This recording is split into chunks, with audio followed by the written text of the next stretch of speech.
Pong masasabi niyo po dito sa bagong papansin ni Trillanes po? Well, tama ka, papansin yan. No? Kasi una-una, sa isang demokrasya, at ito naman ay nadulog na namin sa UN Committee on Human Rights, at nagkaroon na ng desisyon ng UN Committee on Human Rights na itong criminal libel sa Pilipinas ay talagang labag sa kalayaan ng malayang pananalita. At kaya nga inatasan ng UN Committee on Human Rights ang Pilipinas na hindi pa nila nagagawa hanggang ngayon na i-decriminalize itong libel. At yung tao na nakulong dahil sa libel, itong periodistang si Adonis ay dapat mabigyan ng reparations. Hanggang ngayon, hindi pa nababayaran ng reparation. Ang libel kasi ay instrumento ng mga nanunupil sa katotohanan.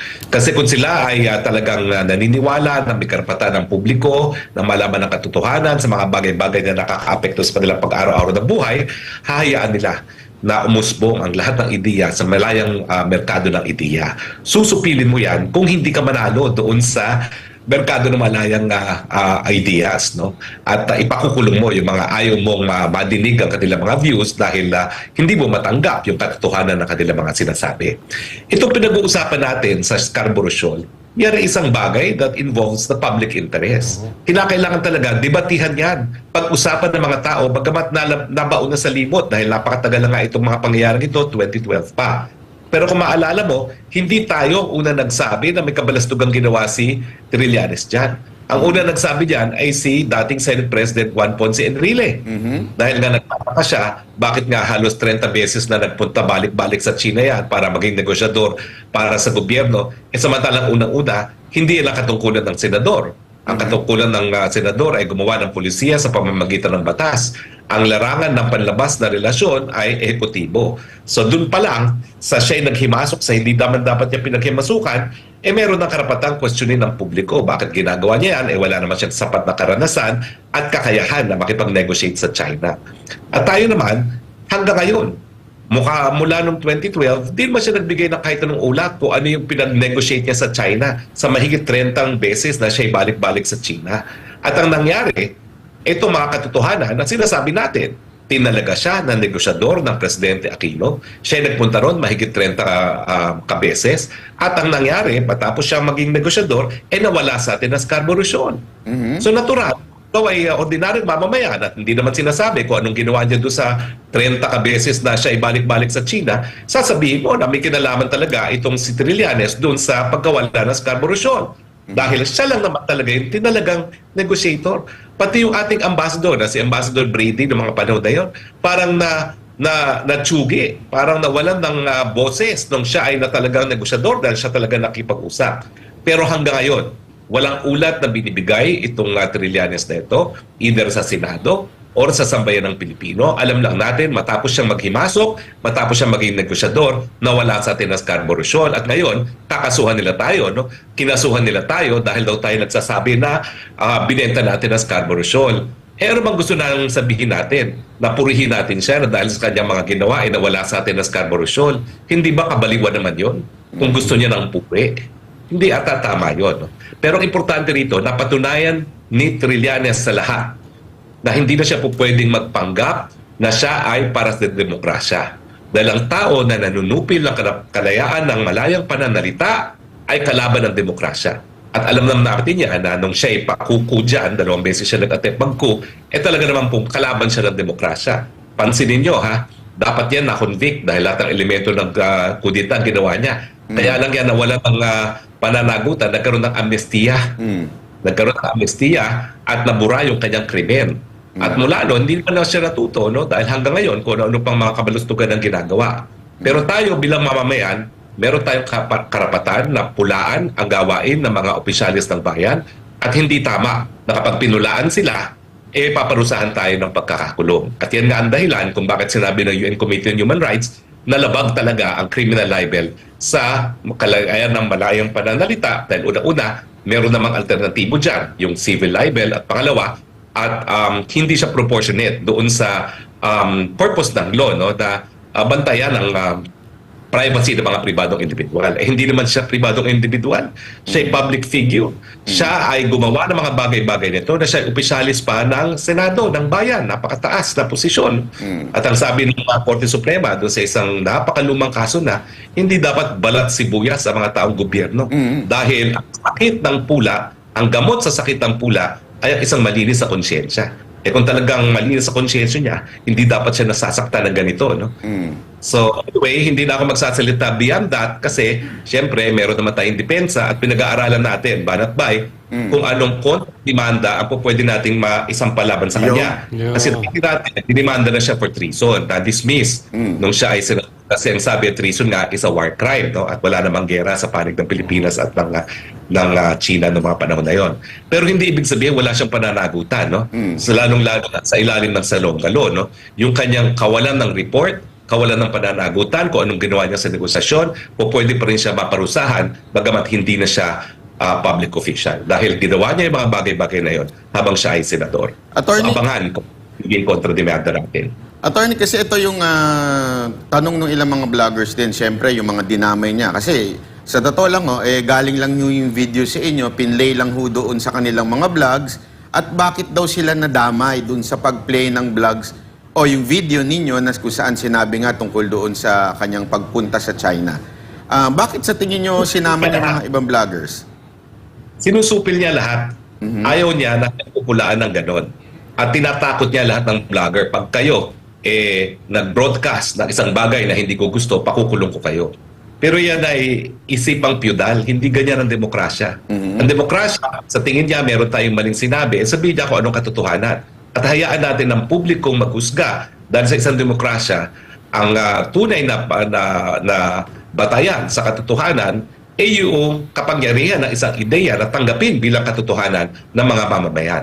So lumaban siya ng patas sa merkado ng malayang idea. Attorney, ito pa ang isang tanong na iba dyan na hindi ba po pwede katulad namin mga vloggers na wala naman talagang kinalaman dyan, sinangkot lang niya para matakot, hindi ba pwede namin siyang bawian at siya rin mag-counter ng demanda? Meron ho bang batas na pwede yan?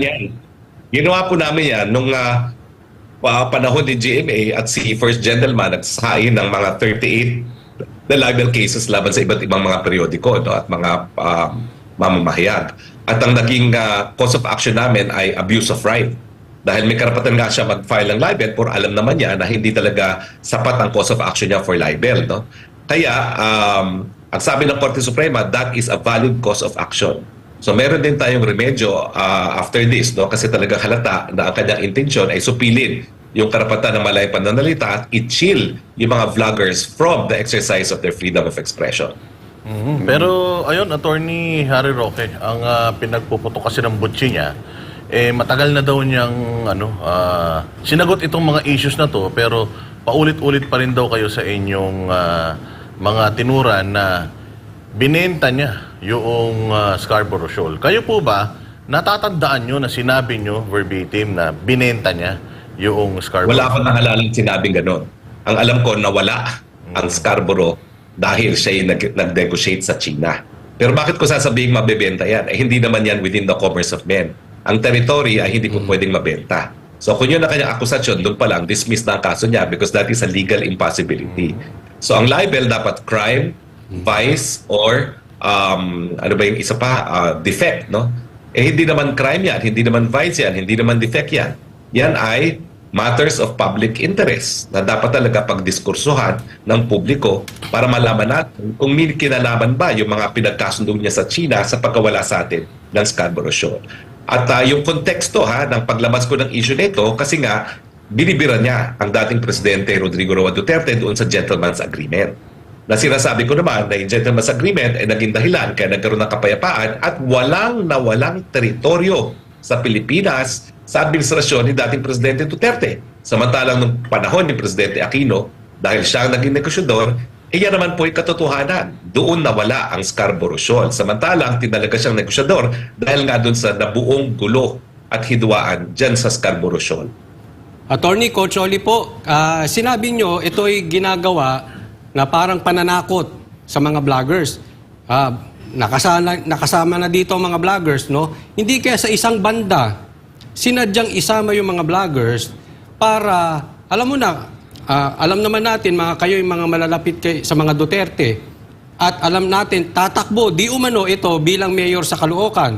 Yan po ang ating naririnig, no? Posible kaya niya binabanatan itong mga kaalyado ng mga Duterte para kampihan siya nung mga pula. Kasi sa Dilaw, wala na talaga siyang aasahan eh. Baka pula po. Natural. Inaasahan niya na lahat yung mga anti-Duterte kakampi sa kanya. At siyempre, gusto niyang supilin ang kalayaan ng malayang pananalita ng mga vloggers na mga pro-Duterte. Kaya malinaw na malinaw ang kanyang intensyon at kung tayo nga ay nagsampa ng kaso laban sa dating first gentleman for abuse of right, bakit hindi tayo pwede magsampa ng kaso laban sa kanya, no? Also for abuse of right, no? Matagal nga lang na kaso yan, yung kay first gentleman hanggang ngayon nakabinbin pa, no? Pero may tiyaga, pag may tiyaga, makakakamit din ng katarungan. So sa akin, wag po tayo magpapasupil ha. Wala dapat vlogger na magpapachill at iisa lang naman ang magiging sagot natin dyan. So lahat tayo, iisa lang ang ating magiging depensa dyan. This is privileged communication dahil ito isang bagay na involves the public interest na dapat pagdiskursuhan, pagtalunan at pag-usapan. Yung sinasabi po siyempre, yung may malis, di ba? Dahil nga may malicious malice tayo na siraan daw siya. Parang ganun ang dating. Anong masasabi niyo ho dito? Unang-una, sira na siya. Di ba, nakaano pa nga siya sa eleksyon. Ulilat nga siya sa eleksyon, mas marami pa akong boto sa kanya. Huwag niya tayong sisihin sa pagkatalo niya. Nangyari ng pananalita natin, sira na siya sa publiko. Kaya nga ngayon, ang ambisyon na lang niya maging mayor. So hindi tayo dahilan kaya nasira siya sa publiko. Sisihin niya ang sarili niya. Ay, nako po. Mensahe niyo po sa mga vloggers na idinamay. Baka kasi siyempre, yung iba medyo kinakabahan. Bakit ganito? First time lang makasuhan. Ano hong mensahe niyo doon sa mga vloggers? Well, unang-una po, no? Ako po ay nananawagan sa mga kapwa vloggers ko, wag po tayo magpapatinag. Ang demokrasya po, ang survival ng ating demokrasya ay nakasalalay sa ating tapang at paninindigan. Walang kahit sino magpapasupil sa atin kapag ang pinag-uusapan natin ay bagay-bagay na may interes ang publiko na pag-usapan. Pag pinayagan po nating takutin tayo ni Trillanes, talaga pong magiging pipi at bingi tayo sa panahon na dapat marinig ang ating mga boses. Magtiwala po tayo na magwawagi ang demokrasya at magtiwala po tayo na gumagana po ang sistema ng katarungan dito sa Pilipinas. Laban lang po tayo. Attorney, mensahe niyo naman po kay Trillanes. Well, kay Trillanes, naawa ko sa kanya. Kasi yung isang tao na humingi ng mandato sa taong bayan sa pamamagitan ng isang demokratikong institusyon ng eleksyon, siya ngayon po ay lumalabag sa karapatang pantao. Siya po ay nakakaawa, desperate na po siya dahil siya ay talagang tinakwil na ng taong bayan. At ang masasabi ko lang yan, hindi ka mapapamahal sa taong bayan sa ginagawa mo na sinusupil mo ang karapatan ng iba.